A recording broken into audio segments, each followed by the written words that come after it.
At para naman po sa mga kababayan natin na naghahanap po ng ATV na pwede po nilang gamitin sa mga farm or di kaya pang rental sa mga sundance sa mga beaches, ay meron po tayo ritong Linhai M170. Gaano nga ba kaganda ang ATV na ito? Yan ang ating aalamin ngayon. Tara!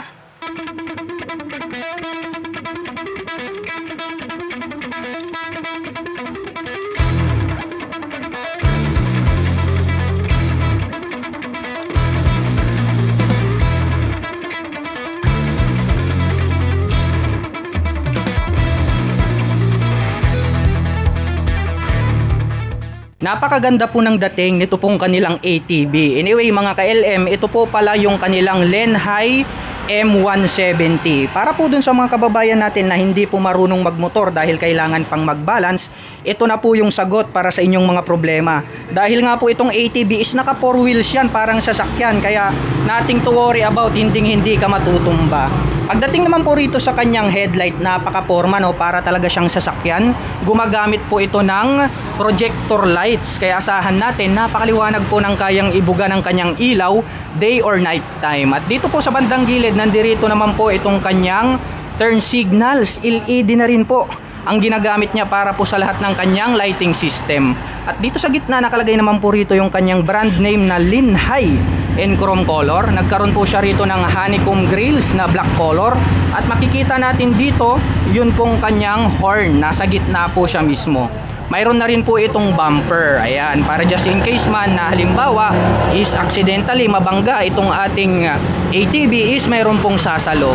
Dumako naman po tayo rito sa bandang itaas. Nandirito naman po itong kanyang front carrier. Napaka-forma ng design, no? Ang kagandahan sa mga ATV, maski rito sa harap mga ka-LM, pwede po kayong maglagay rito ng mga top box. Pwede rin kayong magtali ng mga bags rito. Well, dumako naman po tayo rito po sa kanyang mga gulong. Rito sa harapan, napakakapal, no? At talagang itong kanyang gulong is equipped po siya ng dual purpose pattern tires. Pwede po siya sa putik, sa mga river, no? Pang all-in talaga siya. At ang sukat po ng kanyang gulong rito sa harapan, ito po ay mayroong sukat na 21/7-10. At ito po ay naka-rim. Silipin naman po natin itong kanyang front suspension. Ito po ay equipped with dual shock absorber. Matte black naman po yung ginamit para sa kanyang coil spring. At pagdating naman po sa kanyang braking system, ito po ay naka single rotor disc brake along with single pot caliper na gray color. So ang kagandahan niyan, naka-disc na to mga ka-LM dito sa front. Naka dual hydraulic disc brakes na po siya. At dumako naman po tayo rito sa bandang itaas. Silipin naman po natin itong kanyang fully digital meter panel display. Ayan mga ka-LM, napakaliit. Dito po sa kabila, nagkaroon naman po siya rito ng mga light indicators, and then nagkaroon po siya rito ng 2 button selector. And then ang ganda po nitong kanyang handlebar cover, no? Anyway mga ka-LM, customized pala yung color neto. At ito pong kanyang handlebar is flawless po siya na glossy black. Pagdating po sa kanyang mga button selector, mayroon po tayo ritong electric starter. Nandirito po siya sa may harapan. Mayroon din po itong engine kill switch. And then ang kanyang high beam and low beam, turn signal selector at ang kanyang horn.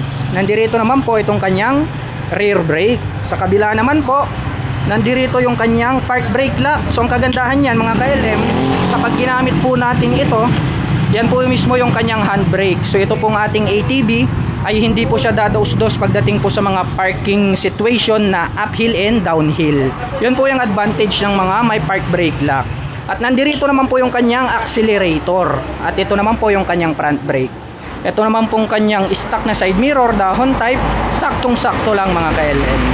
At ito po pala mga ka-LM, napakaganda nitong kanyang fuel tank cover, no? Kasi nga customized po siya.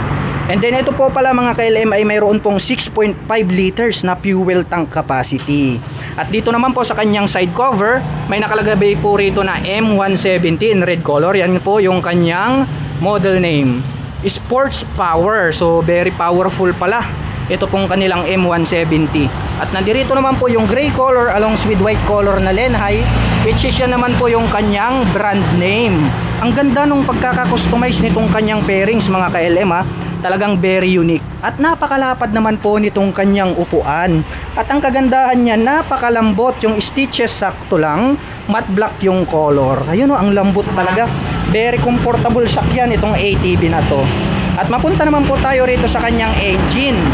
Dito po sa kanyang po rito na Lenhai, which is yan po yung kanyang brand name. Anyway mga ka-LM, ito po pala ay mayroong 170 na cubic centimeter engine displacement. Naka single cylinder, single overhead cam, 4-stroke with 2 valve. At ito po ay naka air cooled. Ito naman pong kanyang footrest dito sa gitna, nagkaroon naman po siya rito ng plastic na rough na kung saan ay anti-slip, no? Hindi po dudulas yung ating mga paa kahit na medyo maputik or di kaya pagdating ng mga rainy season.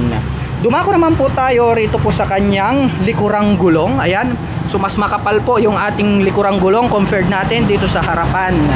Ito pong kanyang gulong ay mayroon po itong sukat na 22/10-10 at ito po ay naka-rim.